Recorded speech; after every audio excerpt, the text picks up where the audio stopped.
Olá e bem-vindos a esta análise. Quando se pensa em engenharia de ponta, o que é que vem à cabeça? Provavelmente aço, betão, circuitos super complexos. Mas e se as máquinas mais sofisticadas e eficientes do planeta não fossem construídas, mas sim cultivadas?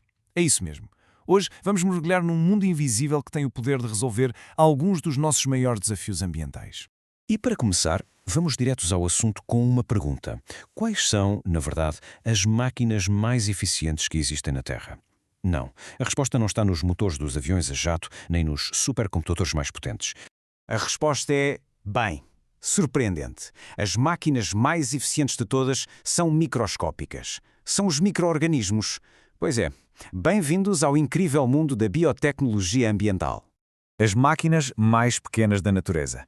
É isso que vamos explorar. Vamos tentar perceber como é que estas maravilhas da engenharia biológica, tão poderosas e ao mesmo tempo tão minúsculas, realmente funcionam. Então, como é que isto se processa na prática? A ideia é, na verdade, muito simples e até elegante. Pensem nisto assim. Nós, basicamente, contratamos bactérias e fungos para fazer todo o trabalho pesado. É aproveitar aquilo que a natureza já faz de melhor há milhões de anos. E para percebermos mesmo o quão genial é esta abordagem, vamos olhar para um problema de engenharia clássico, um daqueles bem complicados que tira o sono a muita gente da área. O desafio é este: tratar efluentes industriais tóxicos. Estamos a falar de águas residuais que estão carregadas de químicos perigosos e que, claro, têm de ser limpas antes de poderem voltar ao ambiente. O que está aqui em jogo é nem mais nem menos a saúde dos nossos ecossistemas. A abordagem tradicional, a físico-química, é um processo com várias etapas. Primeiro, usa-se a coagulação, onde se adicionam químicos para os poluentes se começarem a agregar. Depois vem a flocculação, para formar aglomerados ainda maiores. E, por fim, a filtração. Como se vê, é um processo complexo, muito mecânico e que tem algumas desvantagens sérias. E quais são essas desvantagens? Bem, para começar, este método consome uma quantidade enorme de eletricidade. E se calhar pior ainda, gera um lodo químico, que é basicamente um novo resíduo, um novo problema ambiental, que é super difícil e caro de tratar. Tinha mesmo de haver uma alternativa melhor.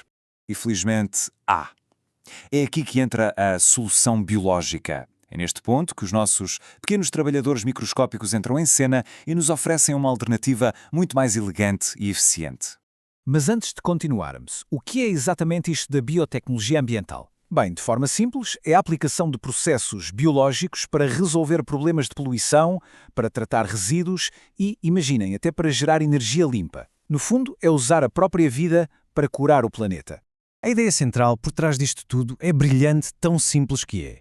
Em vez de olharmos para os poluentes como se fossem um veneno, passamos a tratá-los como comida para as bactérias. É isso mesmo. Elas evoluíram ao longo de milhões de anos para consumir matéria orgânica e nós só precisamos de direcionar esse apetite natural. E o resultado é quase mágico. Os poluentes são completamente decompostos em substâncias que não fazem mal a ninguém, como água e dióxido de carbono.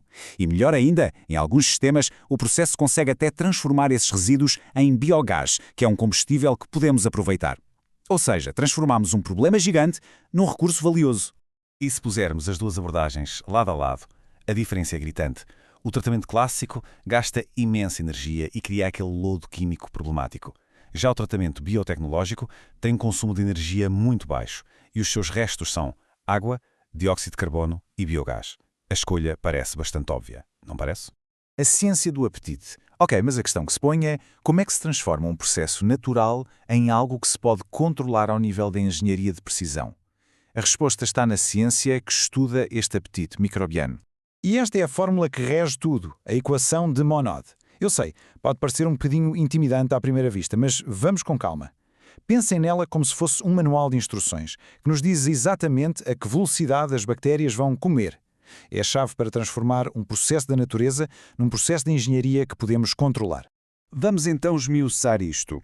O primeiro termo que vemos, o μ, lê-se μ, representa a taxa de crescimento específica. A maneira mais fácil de pensar nisto é como a velocidade do apetite das bactérias, ou seja, com que rapidez é que elas estão a multiplicar e a consumir o poluente. O outro termo-chave é o S. Este representa a concentração do substrato. Continuando a nossa metáfora, é a quantidade de comida que está disponível. Basicamente, é a quantidade de poluente que existe para ser consumido. E é aqui que a magia da engenharia acontece. Ao perceber e ao manipular estas variáveis, os engenheiros conseguem projetar reatores biológicos super eficientes. Passa a ser possível calcular o tamanho exato do reator, as condições ideais, tudo o que é preciso para limpar uma certa quantidade de poluição. É engenharia de precisão, mas com sistemas vivos. Tudo isto já é absolutamente incrível, mas e o futuro? Para onde é que esta tecnologia nos pode levar a seguir? O potencial é, honestamente, gigantesco. É possível pegar nesta fome microbiana e aplicá-la para resolver alguns dos maiores e mais assustadores desafios ambientais do mundo. Já não estamos a falar só de efluentes de uma fábrica, estamos a falar de problemas à escala planetária. E isto deixa-nos com uma última questão, para pensarmos. Será que se podia usar esta mesma ciência para limpar desastres ecológicos, como, por exemplo, derrames de petróleo massivos no oceano? A resposta está num campo fascinante chamado biorremediação. Mas isso já é conversa para uma próxima análise.